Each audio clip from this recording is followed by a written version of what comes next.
ಎಲ್ಲರಿಗೂ ನಮಸ್ಕಾರ. ನಮ್ಮ ಫುಡ್ ಟೌನ್ ಚಾನಲ್ಗೆ ಸ್ವಾಗತ. ಇವತ್ತು ನಾನು ಮ್ಯಾಂಗೋ ಚಟ್ನಿ ಮಾಡೋದನ್ನ ಹೇಳ್ಕೊಡ್ತಾ ಇದ್ದೀನಿ. ಮ್ಯಾಂಗೋ ಚಟ್ನಿಗೆ ಮಾವಿನಕಾಯಿ ಬೇಕು. 3 ಮಾವಿನಕಾಯಿ ತಗೊಂಡಿದ್ದೀನಿ. ಒಣ ಕೊಬ್ಬರಿ, ಹಸಿ ಕೊಬ್ಬರಿನೂ ತಗೋಬಹುದು. ಬೆಳ್ಳುಳ್ಳಿ, ಕೊತ್ತಂಬರಿ, ಅಮೃತ ಬಳ್ಳಿ ಇತ್ತು ನಮ್ಮ ಮನೆಯಲ್ಲಿ, ಆ ಎಲೆನೂ ತಗೊಂಡಿದ್ದೀನಿ. ಕರಿಬೇವು, ರುಚಿಗೆ ತಕ್ಕಷ್ಟು ಉಪ್ಪು, ಸ್ವಲ್ಪ ಖಾರ ಪುಡಿ, ಇಷ್ಟು ಬೇಕು. ಉಪ್ಪು ನಿಮ್ಮ ರುಚಿಗೆ ಎಷ್ಟು ಬೇಕೋ ಅಷ್ಟು ತಗೋಬಹುದು. ಖಾರ ಪುಡಿ. ಇವಾಗ ಇದನ್ನ ಫಸ್ಟ್ ಮಿಕ್ಸಿ ಮಾಡ್ಕೋಬೇಕು. ಫಸ್ಟ್ ಮಾವಿನಕಾಯಿ ಹಾಕೊಂತ ಇದ್ದೀನಿ.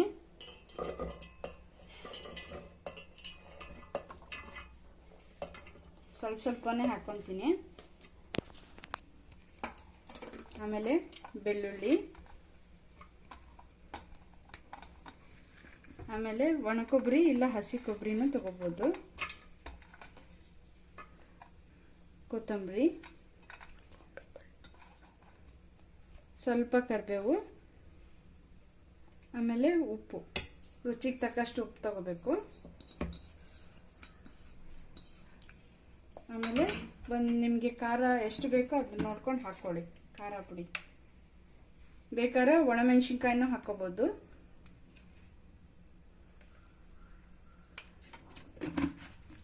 ಇವಾಗ ಇದನ್ನ ಮಿಕ್ಸಿ ಮಾಡೋಣ.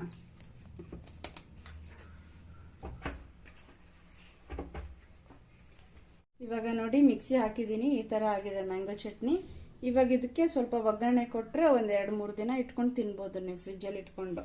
ನೋಡಿ, ಫಸ್ಟು ಸ್ವಲ್ಪ ಎಣ್ಣೆ ಹಾಕ್ತಾ ಇದ್ದೀನಿ ಒಗ್ಗರಣೆಗೆ. ಒಂದು 2 ಸ್ಪೂನ್ ಆಗೋಷ್ಟು ಎಣ್ಣೆ. ಆಮೇಲೆ ಕಡಲೆಬೇಳೆ ಹಾಕಬೇಕು ಒಗ್ಗರಣೆಗೆ. ಕಡಲೆಬೇಳೆ ಕೆಂಪಗಾಗೋ ತನಕ ಕಾಯಬೇಕು.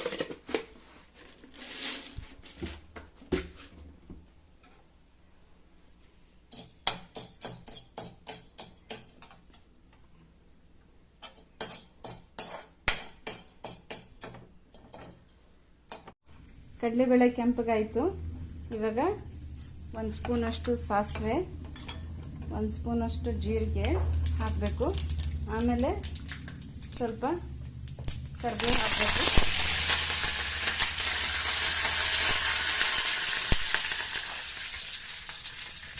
ಆಮೇಲೆ ಅರಿಶಿನ ಪುಡಿ ಹಾಕಬೇಕು 1 ಸ್ಪೂನಷ್ಟು.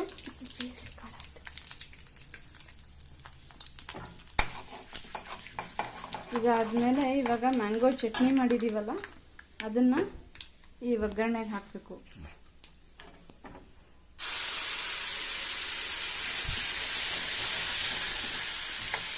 ಇದು ಚೆನ್ನಾಗಿ ಕುದಿಬೇಕು.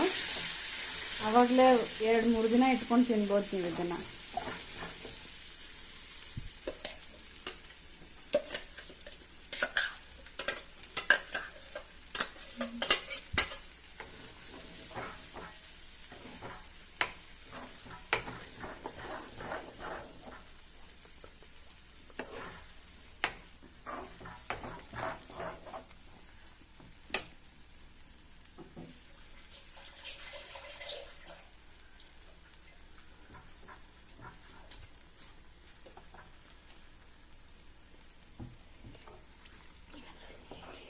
ಇವಾಗ ನೋಡಿ, ಇದು ಚೆನ್ನಾಗಿ ಕುದಿಬೇಕು. ಇವಾಗ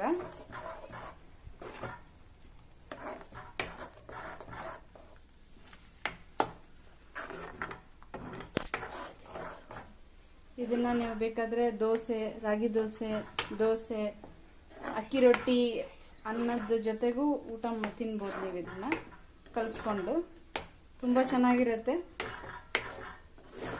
ನೀವು ಯಾವ ಮಾವಿನಕಾಯಿನೂ ಬೇಕಾದ್ರೂ ಸೆಲೆಕ್ಟ್ ಮಾಡ್ಕೋಬೋದು. ನೀವು ತೋತಾಪುರಿ ಅಥವಾ ನಾರ್ಮಲ್ ಆಗಿ ಮಾವಿನಕಾಯಿ ಬರುತ್ತಲ್ಲ ಅದನ್ನು ಸೆಲೆಕ್ಟ್ ಮಾಡ್ಕೋಬೋದು ಚಟ್ನಿಗೆ.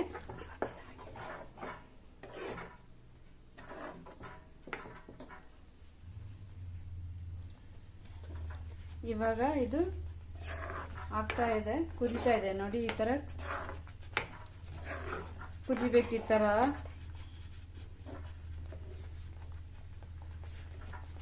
ನೋಡಿ, ಈ ತರ ಕುದಿಬೇಕಿತ್ತು ಚೆನ್ನಾಗಿ.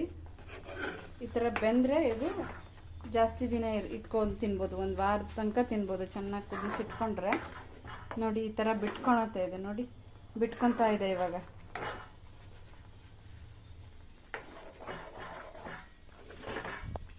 ಇದಕ್ಕೆ ಬೇಕಾದ್ರೆ ನೀವು ಶೇಂಗಾನು ಹುರಿದು ಹಾಕೋಬಹುದು.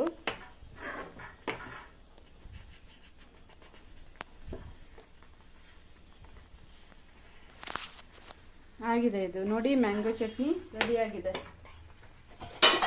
ಇದು ಒಂದು 5 ನಿಮಿಷನಾರು ಬೇಕು. ಇದು ಚೆನ್ನಾಗಿ ಈ ಥರ ಕುದ್ದು ಈ ಥರ ಬಿಟ್ಕೊಳಕ್ಕೆ ಒಂದು 5 ನಿಮಿಷನಾರು ಬೇಕು.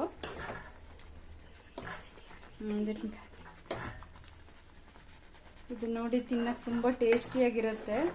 ಆಮೇಲೆ ಇದರಲ್ಲಿ ವಿಟಮಿನ್ ಸಿ ತುಂಬ ಇರುತ್ತೆ. ಇವಾಗ ನೋಡಿ ಆಯ್ತಿದು.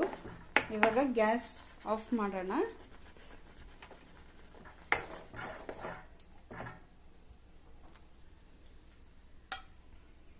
ನೋಡಿ ರುಚಿಯಾದ ಮ್ಯಾಂಗೋ ಚಟ್ನಿ ರೆಡಿಯಾಗಿದೆ.